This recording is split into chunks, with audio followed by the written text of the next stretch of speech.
Real pour cette finale. Il y aura votre ancien club, Mamadou Sakho. Liverpool, on sait que ça s'est mal terminé entre vous et les Reds, surtout entre vous et Jürgen Klopp, l'entraîneur. Est-ce que vous avez envie que Liverpool, malgré tout, gagne cette Ligue des Champions? Écoutez, vous savez, personnellement, quand j'ai porté le maillot, quand je porte le maillot justement d'une équipe, j'en deviens forcément supporter. Donc aujourd'hui, j'ai encore des amis là-bas. Donc bien évidemment que j'ai envie que Liverpool remporte cette Ligue des Champions. Et déjà pour les joueurs et bien évidemment pour tous les supporters qui ont été toujours derrière moi à me soutenir et qui sont toujours derrière l'équipe. Alors, c'est vrai que votre aventure a été un petit peu mitigée. D'abord, vous avez été adulé. On va voir, vous avez marqué des buts. On va voir un face à Everton. Et puis, il y a eu la rupture avec Jürgen Klopp. Vous nous l'aviez raconté ici sur ce plateau, la manière dont vous avez été écarté par Klopp. Est-ce qu'aujourd'hui, c'est digéré? Bien sûr que tout ça est derrière moi aujourd'hui. À Liverpool, j'ai passé des moments extraordinaires. Quand on passe dans un club mythique comme Liverpool et quand on marque, j'allais dire, l'histoire avec des matchs comme contre Dortmund, c'est des moments qui resteront gravés. Donc bien sûr que je suis très fier en tout cas d'avoir porté ce maillot-là et d'avoir fait ce parcours-là avec eux, sans oublier que mes derniers matchs à Liverpool, tout se passait très bien, j'étais titulaire et justement on a été en finale de l'Europa League et j'avais mis ce but-là, donc ça s'est bien terminé au niveau sportif. Et quand vous voyez vos anciens coéquipiers aller en finale de Ligue des Champions, est-ce que vous vous dites « j'aurai ma place dans cette équipe aujourd'hui » ? Pour vous répondre sincèrement, non, très sincèrement, oui. Oui, justement, je viens de vous le dire. Sur mes dernières prestations à Liverpool, je pense que j'ai répondu présent, j'étais performant, donc oui. Pour vous répondre sincèrement, oui. Vous avez raison. Mamadou, vous ne m'en voudrez pas si je dis que le public français a un petit peu perdu votre trace depuis quelques mois. On va rappeler que vous êtes donc à Crystal Palace et on va rappeler un petit peu votre parcours, les moments importants de votre carrière et puis on parlera avec vous notamment d'avenir. Formé au PSG, il fait ses débuts en Ligue 1 en octobre 2007. Il devient à 17 ans le plus jeune capitaine de l'histoire. Symbole du PSG, il est champion de France en 2013. Il quitte son club de cœur et rejoint Liverpool en septembre 2013.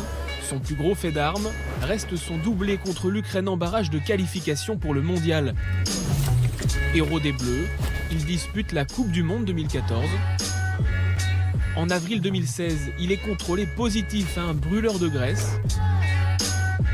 Il est suspendu provisoirement par l'UEFA pour 30 jours. Il rate l'Euro en France, mais est finalement blanchi le 9 juillet 2016. Écarté par Liverpool, il rejoint Crystal Palace en janvier 2017. Il revit petit à petit et retrouve son rôle de leader naturel.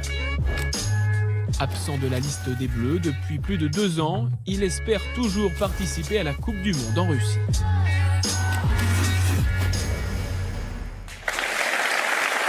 Voilà le parcours de Mamadou Sakho en quelques minutes. Il y a des moments clés, il y en a un qui reste un moment clé, c'est ce fameux contrôle positif au dopage pour lequel vous avez été blanchi, qui vous a coûté très cher finalement, qui vous a coûté l'Euro en France notamment.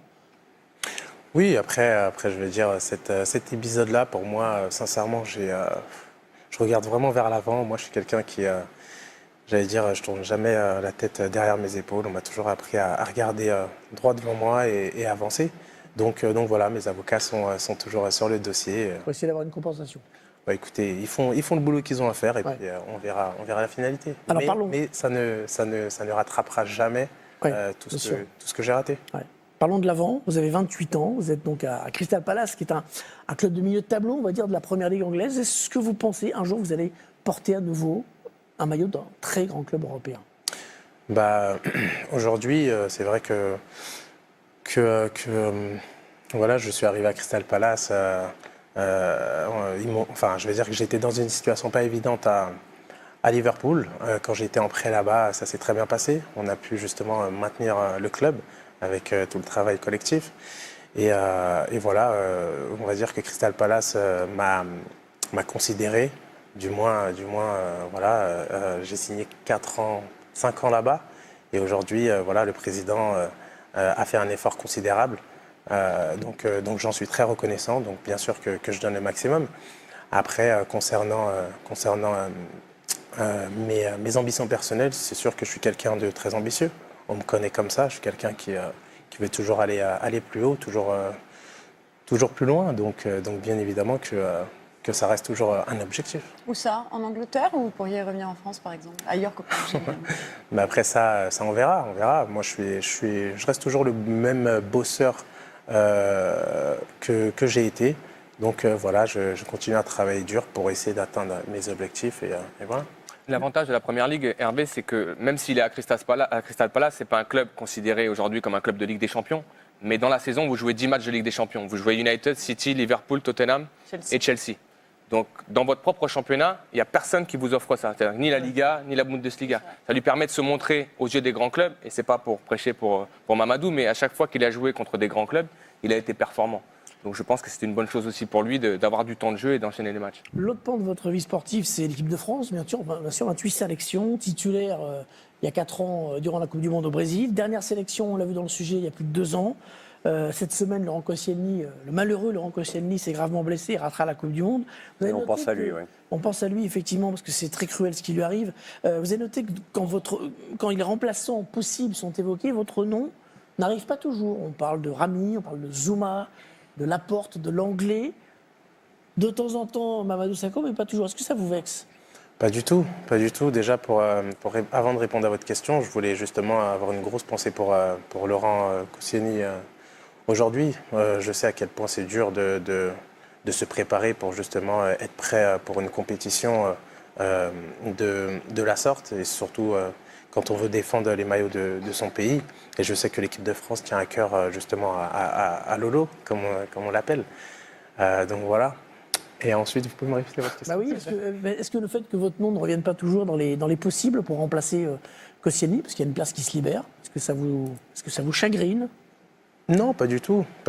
Comme vient de le dire Habib, moi personnellement, c'est vrai que pour prétendre à une place en équipe de France, on demande justement aux joueurs d'être performants sur des gros matchs. Et bien évidemment, en Angleterre, on a cette chance de pouvoir affronter des grosses équipes presque tous les week-ends. Et c'est vrai que cette année, ça s'est très bien passé. Les performances, je vais dire, les statistiques sont là, sont positives. Donc du voilà. coup, quel pourcentage de chances vous donnez de remporter le maillot bleu?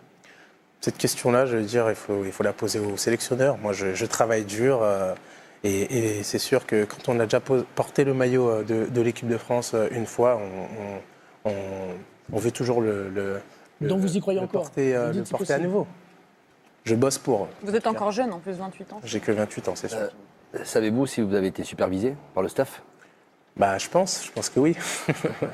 Après le savoir, j'ai pas reçu de coup de fil. Vous n'êtes pas averti s'ils sont dans les tribunes ou pas? En particulier, non, pas spécialement. Bon, on parlait de Rami tout à l'heure.